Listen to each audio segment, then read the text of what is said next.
오늘 아침 우리에게 주시는 하나님의 말씀을 봉독하겠습니다.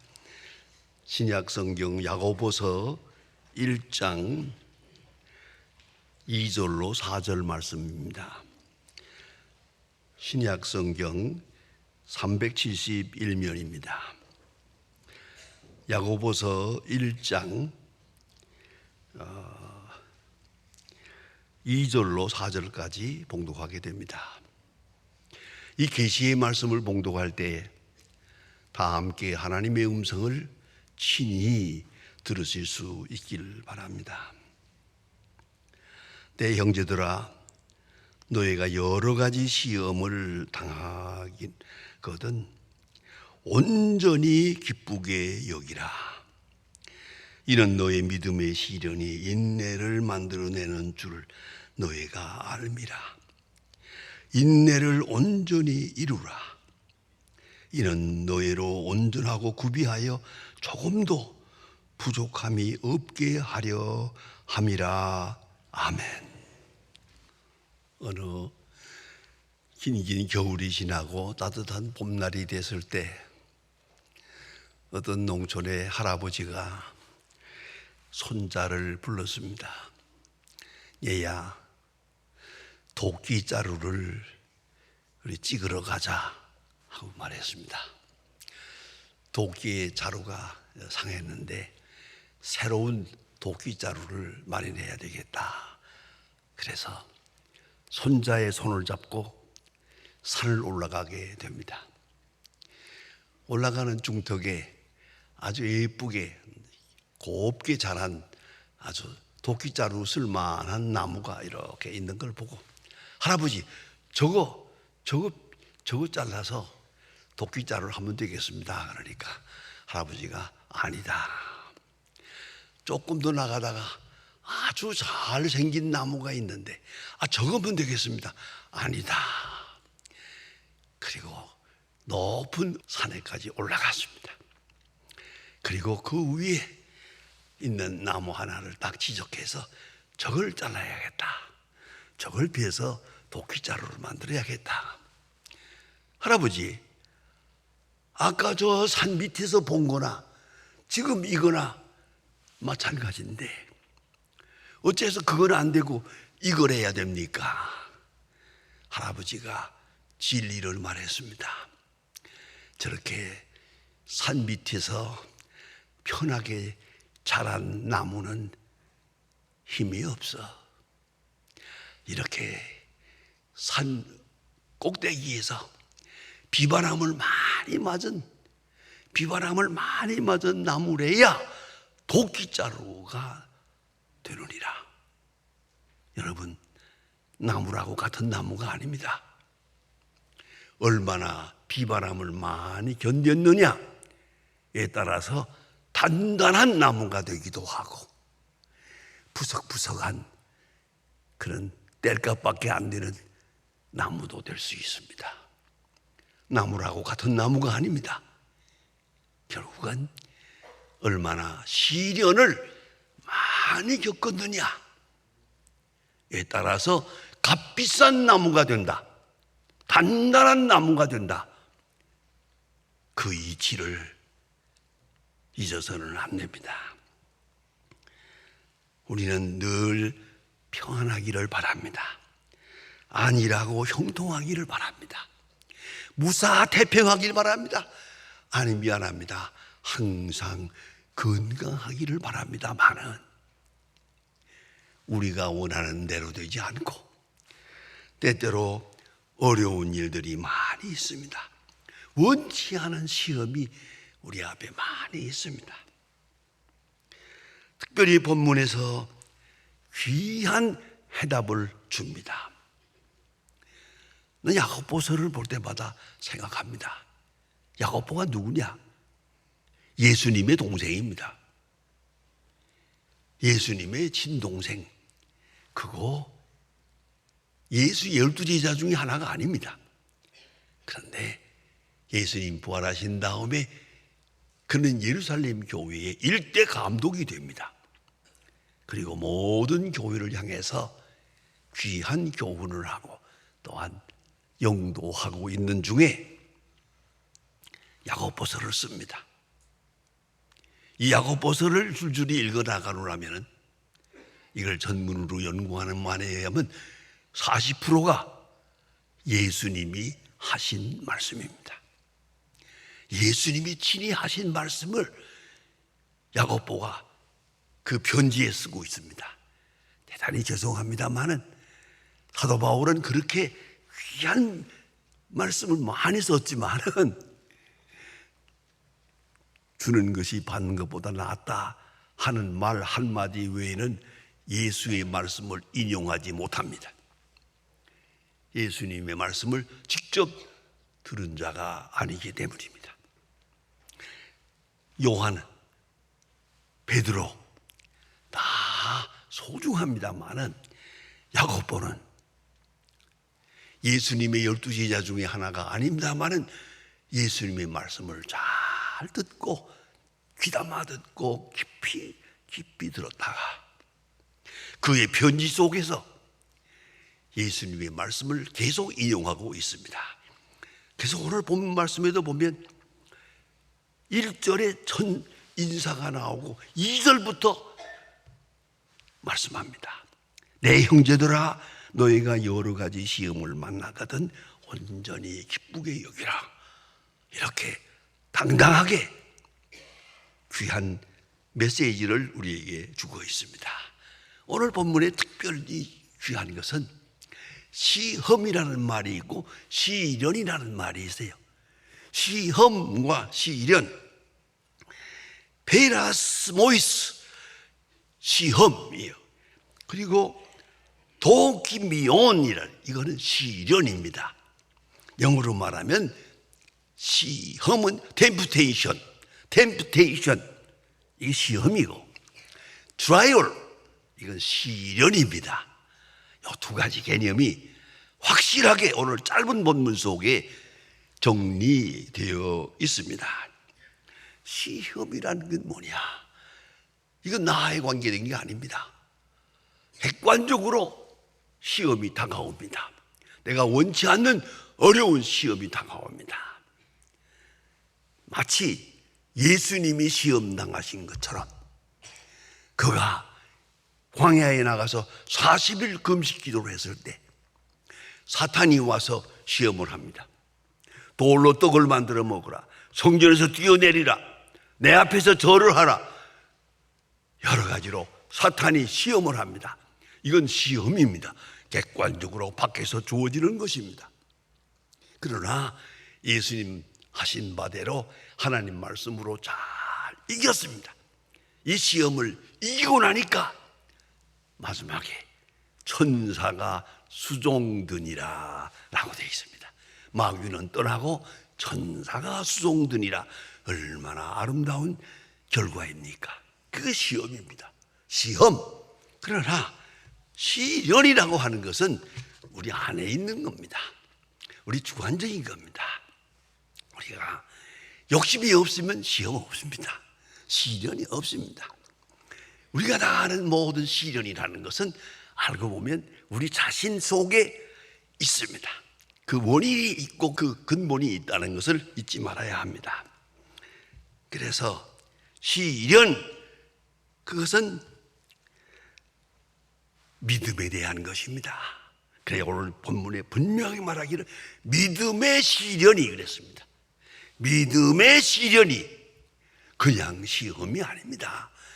믿음을 흔드는 시련이 있다. 그럼 뭘 믿느냐? 누구를 믿느냐? 얼마만큼 믿느냐? 어떻게 믿느냐? 우리 믿음을 흔들어요.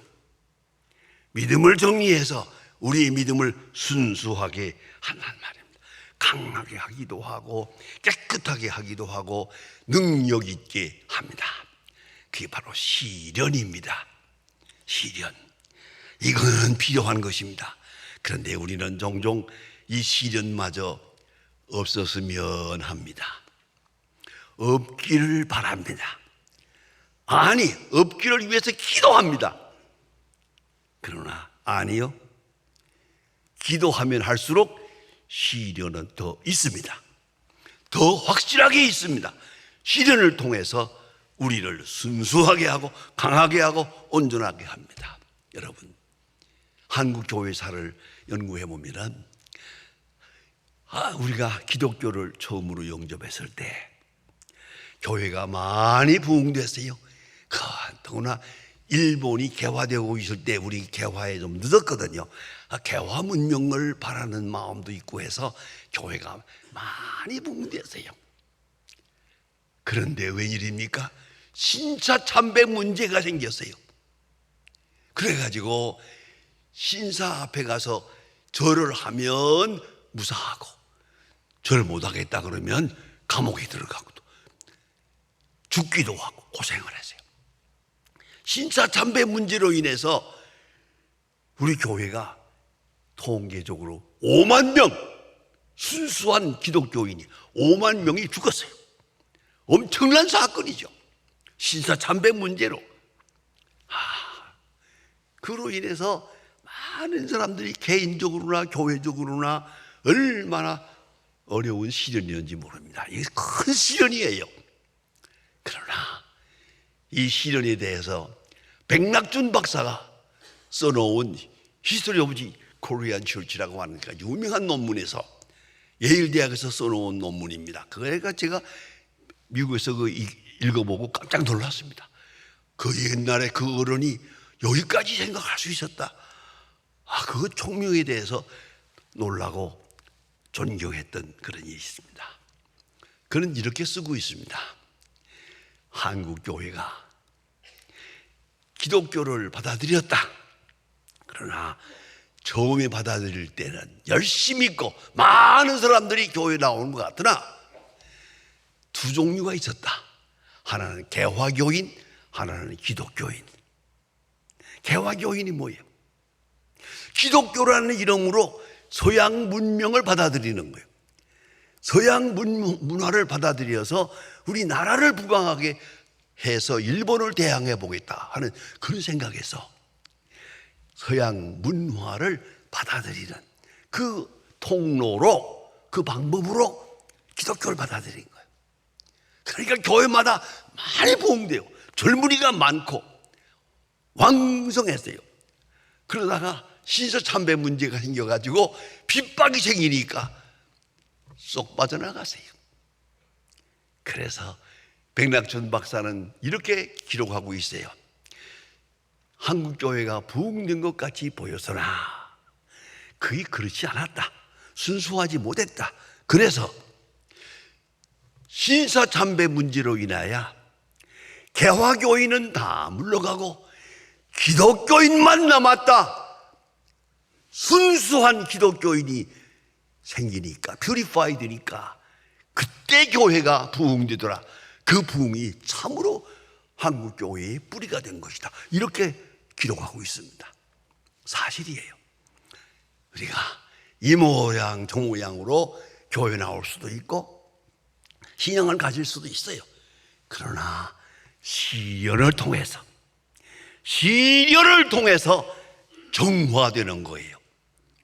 순수하지 않은 것은 다 사라지고 순수한 기독교인만. 그래 순수해지니까 오히려 교회가 새로운 방법으로 부흥이 됩니다. 그게 한국 교회의 역사다. 이렇게 백낙준 박사가 기록하고 있습니다. 여러분, 왜 우리에게 시련이 있냐고요? 있어야 하죠. 그런데 우리는 시련이 있을 때마다 좀 아픔이 있어요. 감당하지를 못해요. 미처 이해하지 못해요. 미처 믿지도 못해요. 그래서 때로는 하나님이 우리를 버리셨나, 하나님이 우리를 떠나셨나 이렇게 낙심할 때도 있고, 믿음에서 잘못되는 사람들도 많이 있을 수 있어요. 근데 오늘 본문을 자세히 봐야 됩니다. 믿음의 시련이, 이 시련이 어디에 초점을 맞췄느냐? 믿음이에요. 믿음의 시련이 인내를 만들어낸다. 인내라는 말을 다른 말로 바꾸면 끈기라는 말이에요. 시련을 당하면서 인내를 배워요. 아니, 순수해져요. 확실해져요. 강인해져요. 여러분, 성경 역사를 보지 않습니까? 구약 성경을 어디를 보아도 다 편안하지 않아요. 많은 시련이 있어요. 믿음의 조상 아브라함, 얼마나 많은 시련이 있었습니까? 난 성경을 읽을 때마다 그렇게 생각하고 빙그레 웃으면서 읽어요. 하나님께서 아브라함에게 내가 네게 아들을 준다. 하늘의 별처럼 땅의 별처럼 바다의 모래처럼 주겠다고 했어요. 그러면 오늘 말씀하셨으면 1년 후에 아들을 낳아야 되잖아요. 그런데요, 참 놀라운 것은 25년, 그것도 아내가 단산까지 하는 다음에 25년 후에, 그러니 난 생각해 봐요. 25년을 기다리기가 얼마나 어려웠을까, 그런 생각을 합니다. 지금 미안합니다만 제가 목사이기 때문에 때때로 어려운 그런 전화도 받아요. 그게 뭔지 아십니까? 어린애가 없는 집에 어린애 낳기 위해서 기도해달라고 그래요. 어린애 낳게 해달라고, 기도해달라고. 그래서 기도를 좀 하죠. 그런데 어쩌다가 보는, 아니야, 때가 돼서요, 월경 그냥 지나가죠. 한 몇 달 지나가니까 아이쿠, 애가 생긴가 보다. 또 감사하다고 전화가 왔어요. 내게 목사님이 기도해 주어서 임신된 것 같아요. 3개월 후에 소식이 왔어요. 아니래요. 그래가지고 울며 불며, 목사님, 이거 참, 이런 전화 참 힘듭니다. 이거는요, 이래 받아요. 그러기 임신이 잘 안 되는 가정에서 가만히 생각해 보세요. 해마다 다달이 해마다 눈꼽아 기다리는 그 모습으로 생각해 보세요. 얼마나 힘든가. 정말입니다. 그때마다 아브라함이 얼마나 힘들었을까. 25년 동안을 웬걸요, 단살이까지 해버렸어요. 이제 나이가 다 해서. 그런 다음에 25년 후에 하나님이 말씀하세요. 아브라함아, 내년 이때 네 아내가 아들을 낳으리라. 이걸 믿어야 돼요. 로마서 4장에서 말합니다. 아브라함이 하나님을 믿음에 이를 의로 여기시고 25년 동안을 속았는데, 낙심했는데, 오늘 와서 인간적으로는 불가능한 시간인데도 아브라함이 하나님을 믿었어요. 이 로마서 4장에 있는 기독교의 핵심이에요. 신앙의 진수입니다. 이렇게 많은 시련을 주십니다. 여러분 잘 아시잖아요. 모세가 이스라엘 백성을 구원해요. 구원했으면 바로 가나안 땅에 들어가야 되잖아요. 40년 동안을 광야에서 헤매요. 얼마나 힘들었겠습니까? 이런 시련이 있단 말입니다. 여러분 너무나 잘 아는 요셉 같은 사람은 말이나 돼요. 형님들이 동생을 팔아먹어. 노예로 팔아먹었어. 팔려갔어요. 애굽에 가서 노예 생활을 13년을 합니다. 이 시련이 없었다면 요셉이 애굽의 총리 대신이 됐겠습니까? 또 한 고나 시련이에요. 시련의 연속이에요. 시련이 없이는 안 돼요. 시련이 있어야 바로 되고 순수해지고 강해지고 지혜로워지고 온전해지고. 그게 믿음의 시련. 오늘 본문은 분명하게 말해요. 믿음의 시련. 믿음을 흔들어 놓아요. 믿음의 시련이 있어야 한다. 이 시련의 원인은 나 자신에게 있습니다. 믿음의 시련을 통해서 순수해집니다. 겸손해집니다. 온전해집니다. 그래서 마지막에 기뻐하게 됩니다. 시련은 있기 때문에 거기서 인내를 배워요. 감사의 기도를 드리게 될 수 있게 돼요. 잊지 말아야 합니다. 그래서 시련을 겪고 나면은 우리가 할 말이 하나 있어요. 그 시련이 없었다면 오늘 내가 있겠나? 그 시련이 있으므로 오늘 내가 있는 거예요. 그걸 잊지 말아야 돼요. 그 어려운 시험이 있었대요. 어려운 시련이었지만은 그 뼈 아픈 시련이 있으므로 오늘 내가 여기에 있는 거예요. 이걸 잊지 말아야 합니다. 내 개인적으로 보아도 많은 어려움이 있었어요. 그 시련이 있음으로 해서 오늘 내가 있는 거예요. 이걸 잊지 말아야 합니다. 제가 여러분 앞에 자랑 삼아 한마디 할 수 있어요. 제가 43년 동안 당회장으로 목회를 했거든요. 근데 43년 동안 새벽기도 개근했어요. 왜요? 나는 새벽에 늦잠을 자면은 그건 사람의 자식이 아니야. 왜? 우리 어머니가 고향에서 엄청난 고생을 하면서 기도하고 계시는데 내가 편히 잘 수 있어요? 그 사람도 아니지. 그거는 누구 위해서도 아니요. 그저 큰 일은 아니지만 우리 어머니가 기도하는 시간에 나도 기도해야지. 바로 그 마음뿐이에요. 그 시련이 오늘 나를 있게 한 것이라는 걸 잊지 말아야 돼요. 이거 잊지 말아야 합니다. 그래서 그 시련이 없었다면 오늘 내가 있었을까? 그러면 시련은 뭐예요? 축복이죠. 그런 거로 시련을 생각할 때마다 미리 기뻐하는 거예요. 시련이 다가올 때 시련 다음에 오는 축복을 바라보면서 오늘 성경 말씀에 시련, 믿음의 시련을 당하거든 기뻐하라 그랬어요. 기뻐하라. 슬퍼하고 낙심하고 좌절하고 아니, 기뻐하라. 시련을 당하거든 기뻐하라. 왜? 이 시련 다음에 오는 큰 축복이 있으니까. 시련을 통해서 내게 주시는 큰 은혜가 있음을 알기 때문이에요. 그런 거로 시험을 시련으로, 시험은 시험이에요. 그러나 시험을 시련으로 생각합니다.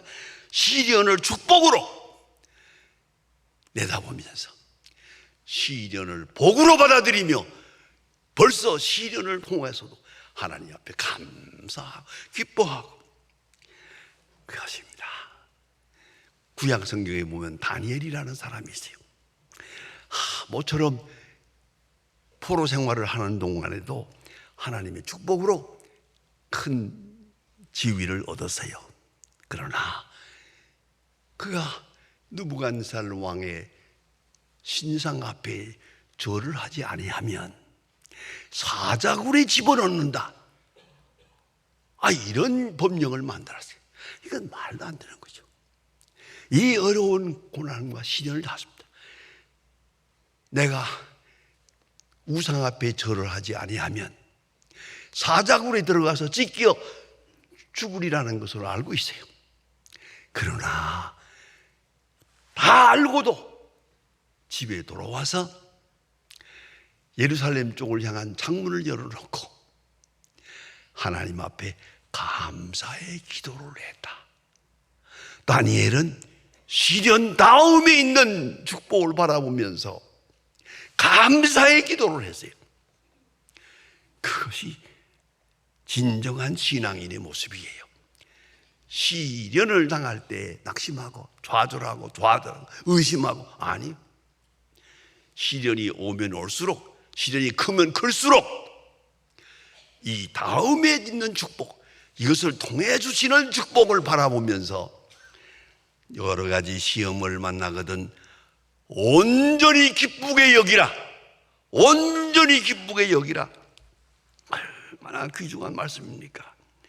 그리고 좀 더 나아가서 12절에 가서 보면은 놀라운 말씀이 있습니다.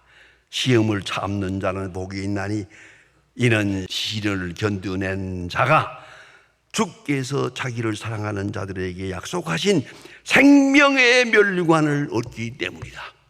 마지막에는 생명의 면류관까지 주신다고 이걸 믿어요.